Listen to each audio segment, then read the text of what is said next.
تاجدار ختم نبوت. باقی مرضی ہے.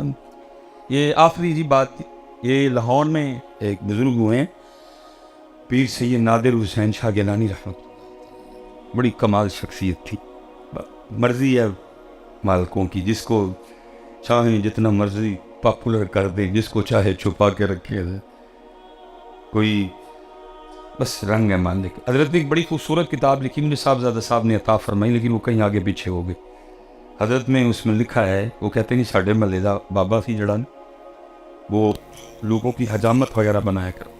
ایک وقت آیا حضرت اس نے حجامت کرنی، حج پہ گیا، پھر آ کے کسی کی حجامت نہیں، بس اپنے دکان کے باہر کرسی پہ بیٹھا نا روتا ہے. شاہ صاحب کہتے ہیں میں نے جب بھی گزرنا اس کو روتے دیکھ.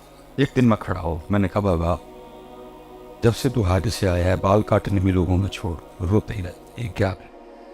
تو شاہ صاحب نے لکھا ہے اپنی کتاب میں، وہ کہتے ہیں جی وہ بابا مجھے آگے سے کہتا ہے شاہ جی بڑا شوق تھا حج کا، فرض نہیں تھا، شوق تھا، نفل تھا میرے.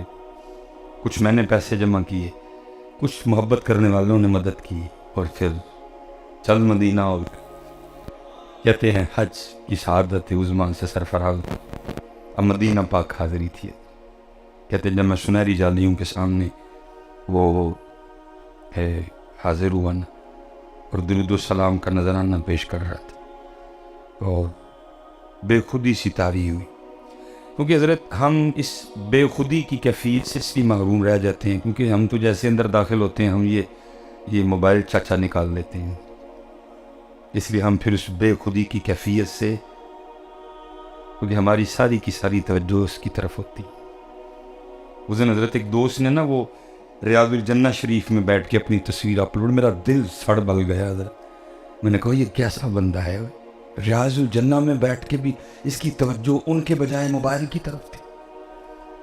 ایسا بد نصیب ہے یہ حضرت، اتنے قریب نبی پاک علیہ السلام کے، لیکن اس کی توجہ پھر موبائل کی طرف ہی رہی ہے. اس لیے ہم اس بے خودی کی کیفیت سے محروم رہے کیونکہ ہماری ساری توجہ موبائل پہ ہوتی ہے. وہ کہتے ہیں جی میں سلام پیش کر رہا تھا، بے خودی طاری ہوئی اور بے خودی میں دل چاہا کہ میں آپ کی سنہری جالیوں کو نہ ہاتھ لگاؤں. کہتے میں نے دیکھا سامنے شرطا کھڑا ہے، اتنا بڑا ڈنڈا ہے اس کے ہاتھ میں، لیکن بے خطر کود پڑا آتش نمرود میں. عاشقانوں کے تو ڈر لگتا ہے، وہ جڑا ڈردا ہے وہ عاشق ہے کوئی نہیں. وہ کہتے ہیں میں نے نہیں ڈنڈے شنڈے کی پرواہ کی، میں آگے بڑھا اور میں نے جالیوں کو ہاتھ لگا. لیکن حضرت آپ نے ادب کا دامن نہیں ہاتھ سے چھوڑنا. ہاں بے خودی طاری ہوئی تو بکری بات ہے، لیکن اگر آپ ہوش میں ہیں تو آپ نے یہ کام ہرگز نہیں. ہاں بے خودی طاری ہوئی بکری بات. وہ کہتے ہیں میں آگے بڑھا، میں نے ہاتھ، کہتے مجھے شرطا کھڑا تھا نا وہ غیظ و غضب کی آگ میں چاند اٹھا. اس نے میری عمر کا بھی لحاظ نہیں رکھا، اس نے میرے ہاتھ پہ نا پوری شدت سے ڈنڈا دے مارا.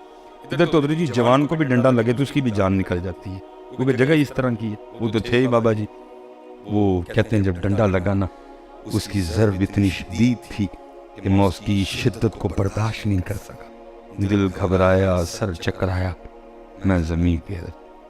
کہتے جیسے یہ دعا بند ہوئی اندر کی کھل گئی ہے. کہتے ہوش میں تو زمین پہ گرا، لیکن مدہوشی میں کیا دیکھتا ہوں کہ جو میرا سر ہے وہ میرے محبوب پاک علیہ السلام کی مبارک گود ہے، اور وہ ہاتھ جس پہ شرطے نے ڈنڈا مارا ہے وہ ہاتھ آپ کے دستے مبارک میں، اور دوسرا ہاتھ آپ اس ہاتھ کے اوپر رکھ کے جس پہ شرطے نے ڈنڈا مارا ہے رکھ کے نا مجھے تسلی دیتے ہوئے فرما رہے ہیں حاجی دل چھوٹا نہ کر، پھر محبوب کا کان بھی ڈنڈے تے کھانے پہندے نے. حضرت وہ تو بیٹا کسی کا ایک ڈنڈا بھی نہیں رکھتے ہیں، لیکن شر صرف اتنی ہے پہلے دیکھا جائے گا ڈنڈا ساڑھے بھی کھادا ہوں کہ واہ واہ نہیں کھادا. وہ تو ڈنڈا نہیں پتہ نہیں رکھتے کسی. شرط یہ ہے کہ کسی نے کھایا ہو کبھی ان کے.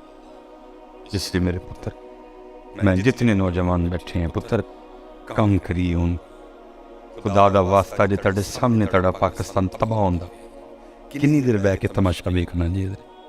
اٹھو میرے بچیو، صرف تمہارے اٹھنے کی دیر ہے، تمہارے ہوش میں آنے کی دیر ہے، سب کچھ ٹھیک ہو جائے گا. وما علینا الا البلاغ المبین. نماز اذان